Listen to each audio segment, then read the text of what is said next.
kenalin sebelumnya, nama aku Naila Filia. Aku dari kelas 2024F dengan NIM 24040674225. Kalau saya Muhammad Jabal Fazi dari kelas 2024F dengan NIM 24040674234. Aku Ratna Sari Dewi Faradila dengan NIM 24040674249. Aku Dawia dengan NIM 24040674233 kelas 24F. Ya, tanya. Oke, jadi di sini tuh kita akan bukan mengadakan sih ya, melaksanakan podcast kecil-kecilan ya, mengenai beberapa kasus yang sudah kami cari masing-masing. Nah, di sini tuh kayak kita akan menjelaskan kasus yang sudah kita cari masing-masing. Habis itu kita akan berdiskusi lah tentang kasus itu. Kita akan mencari semakin dalam tentang kasus itu. Oke, jadi mungkin di sini akan diawali dengan Mas Fazi dulu ya teman-teman, karena Mas Fazi ini adalah laki-laki sendiri, jadi dia akan menjadi awalan di antara kita semua. Silakan Mas Fazi. Ini ada kasus tentang intimidasi terhadap KPK. Itu KPK di Indonesia sering mengalami intimidasi dan intervensi ketika menangani kasus-kasus korupsi besar, mulai dari tekanan politik hingga ancaman terhadap pegawai dan pimpinan. Intimidasi semacam ini bertujuan untuk menghambat proses penyelidikan atau membuat pegawai takut. Beberapa pegawai mendapat ancaman fisik dan bahkan ada kasus penyerangan langsung yang terjadi, seperti penyiraman air keras pada Novel Baswedan. Tuh. Oke, jadi mungkin dari yang saya baca tadi, saya juga pernah baca itu ya, pernah lewat dan saya baca terdapat banyak ancaman fisik dan itu sudah terjadi tidak hanya kepada Novel Baswedan. Nah, yang mau saya tanyakan di sini, kenapa Novel Baswedan bisa menjadi sasaran mereka untuk sebagai sasaran ini kayak dibuat jadi korban. Iya, jadi korban di situ. Nah, masalah awalnya itu bahwa Novel Baswedan dan KPK tengah menangani sejumlah kasus besar dan sensitif. Salah satunya adalah kasus korupsi KTP elektronik yang menyeret nama-nama penting di pemerintahan dan DPR. Dalam investigasi tersebut, Novel menjadi salah satu penyidik kunci yang mengumpulkan bukti dan keterangan terkait keterlibatan pejabat tinggi negara. Oh, jadi kayak pelakunya itu tidak terima kalau Novel Baswedan itu ikut andil dalam menangani kasus itu. Ya, baik. Gitu. Oke, baik, terima kasih Mas Fazi sudah memaparkan kasus yang sudah cari. Mungkin berikutnya bisa aku ya. Oke, jadi di sini tuh aku mencari-cari browsing ya. Dari yang aku baca kasusnya tuh terkait intimidasi dalam demokrasi daerah.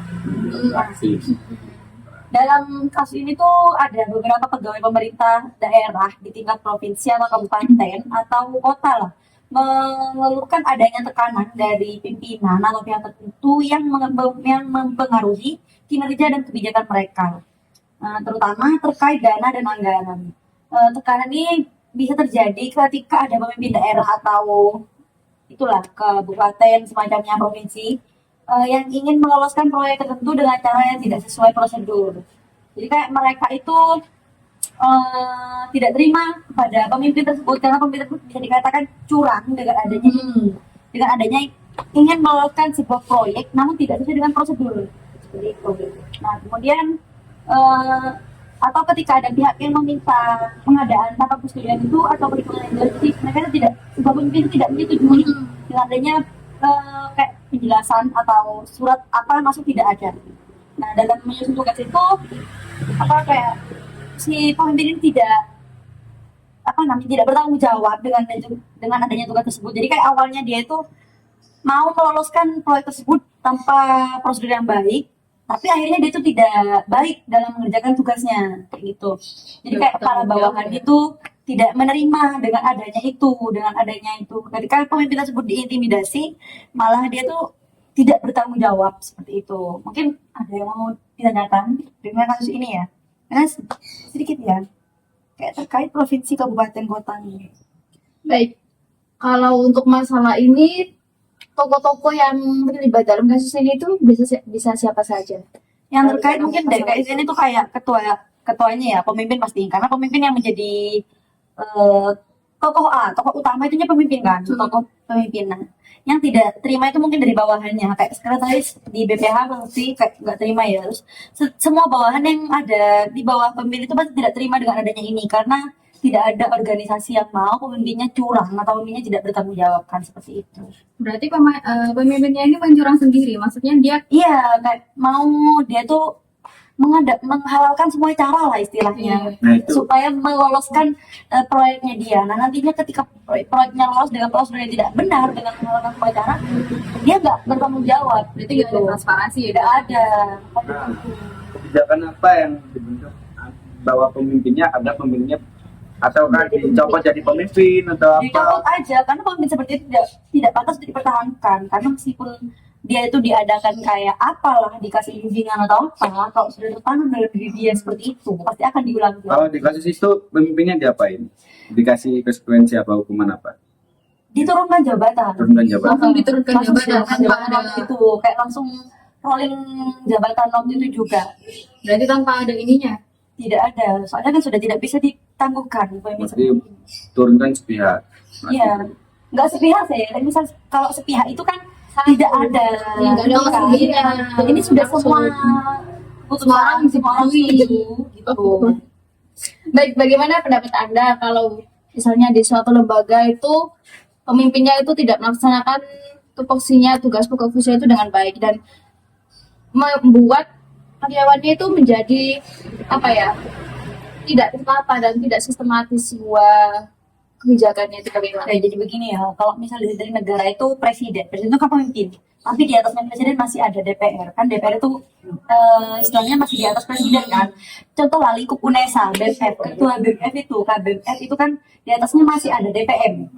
Jadi kayak mungkin di bagian DPR itu bisa mengadakan kebijakan bagaimana nantinya si pemimpin itu mungkin atau diturunkan jabatan atau bagaimana. Tapi menurut saya pribadi tidak pantas ditangguhkan. Pemimpin seperti itu sudah tidak pantas berada dalam organisasi.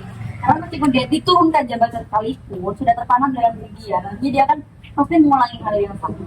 Sorry. Tadi kan bilangnya kan ini kan ditangguhkan aja. Apakah kayak itu cuma ditangguhkan aja atau dia dapat saksi lainnya juga? Tergantung itu yang saya ucapkan tadi, tergantung di atasnya kan, di atas mungkin masih ada lagi gitu. Berarti tergantung atasnya Iya, juga. juga tergantung ini kan, tiap organisasi pasti ada kayak kebijakan masing-masing. Kita kembali kepada kebijakan itu. Jadi dia kayak misalnya pemimpin itu setelah melakukan kesalahan dan sudah fatal itu berarti dia sudah tidak pantas untuk mendapatkan kesempatan gitu. Menurut saya seperti itu, tapi kembali ke kebijakan masing-masing. Karena setiap organisasi memiliki kebijakan masing-masing seperti itu. Karena semua kita itu negara hukum ya, kembali kepada hukum dan kebijakan masing-masing seperti itu. Kembali lagi ke Ya atasan semoga ya. Indonesia kita ini Lebih maju lah. dijauhkan dari pemimpin yang tidak adil, Terutama kan tidak sekarang amanah. ini kan ada presiden baru juga kan. Ya, presiden Presiden baru. baru Melaksanakan juga. tugasnya dengan Baik. tanggung jawab.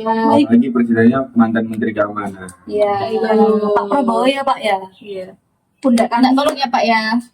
Kau sama sampai. Oke lanjut. Mungkin siapa dulu yang mau Bantu. Aku wis. Jadi saya telah membaca beberapa blogspot yang telah menangani kasus tentang intimidasi ASN di Indonesia. Ombudsman ini menyatakan bahwa saat ini ASN telah mendapatkan wewenang untuk menerima kayak Tunjangan. bukan tunjangan kayak Apa? masyarakat, pendapat masyarakat tentang aspirasi. tentang masalah-masalah yang terjadi di dunia politik saat ini. Ombudsman juga ikut andil dalam mengawasi maladministrasi yang dimana tentang lembaga-lembaga yang tidak menjalankan tugasnya dengan baik.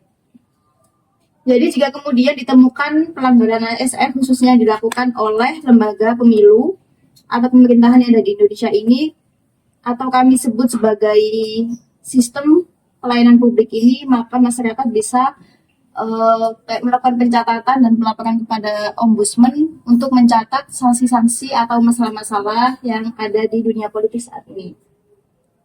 Selain itu, ombudsman juga meminta supaya semua pihak untuk melaksanakan komitmen untuk menjaga kedamaian dan ketertiban dalam dunia politik saat ini.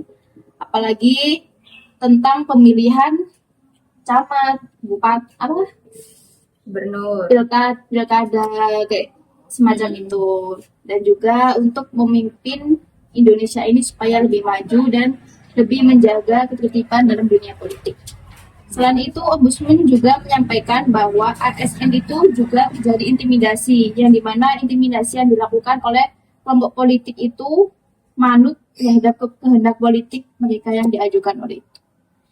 Selain itu, Ombudsman juga ikut melaksanakan keadilan dalam melaksanakan kewajiban dalam tugas dan fungsi yang dilaksanakan dan dijadikan komitmen oleh dunia politik saat ini. Baik, mungkin ada yang Berarti bertanya. ombudsman itu ini tempat penampungannya aspirasinya masyarakat itu Iya. kan? Soalnya di sini di dalam blogspot yang saya baca ini, Ombudsman itu membuka kayak aspirasi masyarakat untuk melakukan tentang tidak tanggung jawaban lembaga-lembaga yang memiliki fungsi-fungsi dan tujuan tertentu begitu. Wah, Indonesia itu Saya tahu kasusmu apa tahu? Apa kasusnya? intimidasi. Enggak, kan kita membahas ombudsman. Jangan Ombudsman. Ombudsman itu kan tempat anunya aspirasi masyarakat ya. Nah kasusnya kayak apa kak? Tadi kan dia kasusnya apa kan bang? Intimidasi ASN terhadap dunia politik. Dalam dunia politik. Jadi masyarakat itu mengetahui bahwa saat ini ASN itu tidak melaksanakan tugas misinya dengan baik. Nah, maka itu Ombudsman itu membuka tempat wadah untuk masyarakat yang melakukan ombudsman ASN. Berarti ASN ini tuh yang nggak ngejalanin tugasnya dengan baik. Jadi kayak gimana masyarakat itu mau nyalurin aspirasinya gitu terhadap ASN ini. Kan soalnya saat ini kan banyak kayak pemimpin-pemimpin lembaga yang tidak tanggung jawab, tidak amanah. Jadi kan dunia politik itu semakin tidak betul atau sudah menuju jalan yang salah. Hampir, tapi nggak semua. Gitu. Coba Nen, siapa tahu ada bertanya. Mbak sih karena Sudah sangat jelas ya. ya sudah kayak dipaparkan dengan baik ya. Oke, bisa dilanjut Pak Ilham mungkin. Ya, kalau kasus dari aku itu ada ini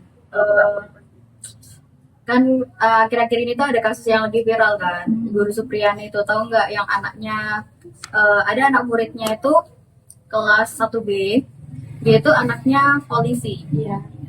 Nah, tetapi si ibunya ini, Ibu Supriyani itu hanya mengajar 1A, sedangkan anak ini kan 1B. Dia bilang kalau si ibunya ini menganiaya anaknya tersebut. Akhirnya bapaknya nggak terima kan, karena ya dia pikir, bapaknya pikir itu anaknya dianiaya oleh ibunya, padahal kan ibunya kan ngajarnya di kelas 1A bukan kelas 1B. Padahal anak itu tuh Kejebur.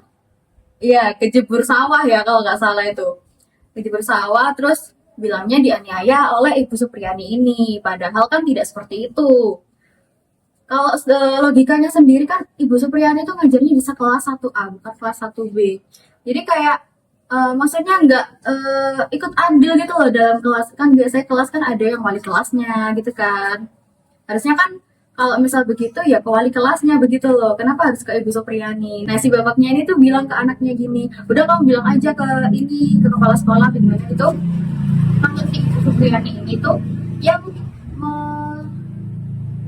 Menganiaya. menganiaya, iya betul, yang menganiaya adiknya itu, sehingga si bapaknya ini tuh minta uang ganti 50 juta rupiah kalau misalnya Ibu Supriyani itu nggak mau kasus ini tuh dibawa ke ranah yang lebih jemur. Tapi Ibu Supriyani bilang nggak apa-apa, nggak usah bayar 50 juta, lanjut aja gitu ke ranah hukum gitu. Terus setelah itu kasusnya apakah lanjut? Lanjut. Terus akhirnya gimana endingnya? Masa yang ganti? Belum selesai kan, masih di anu jaksa ya. Oh, masih di jaksa. Masih proses ya kan, masih baru ini, masih viral-viralnya. Bukan kasus yang guru sama murid itu ya, yang di Gorontalo bukan? Bukan, beda lah kamu itu. Penganiayaannya lukanya ada luka di kaki atau tangan gitu kalau nggak salah. Tapi si jaksa kan nyampirin bukti sapu kan. Sedangkan luka itu tuh kalau kamu mukul pakai sapu itu nggak bakal gitu bentuknya. Mungkin nanti aku ini ya share gambar ininya ya di sini ya. Nanti, Turun nanti bawah di- juga ada lukanya loh. beda itu. Kamu Itu tuntutan nilai. Oke, mungkin Iya. sudah cukup ya. yang nggak ada. Berapa menit? Oke, mungkin hanya itu ya podcast kita karena akhirnya hari sudah semakin siang, sudah semakin panas ya teman-teman. Iya. Jadi kita akan kembali kepada aktivitas kita masing-masing. Jadi terima kasih atas kerjasamanya Mas Terima Fadli, kasih. Mbak Lila, Mbak Zamia. Mungkin sampai di sini dulu. Terima kasih atas kehadirannya di dalam podcast kita. Bye bye. Bye.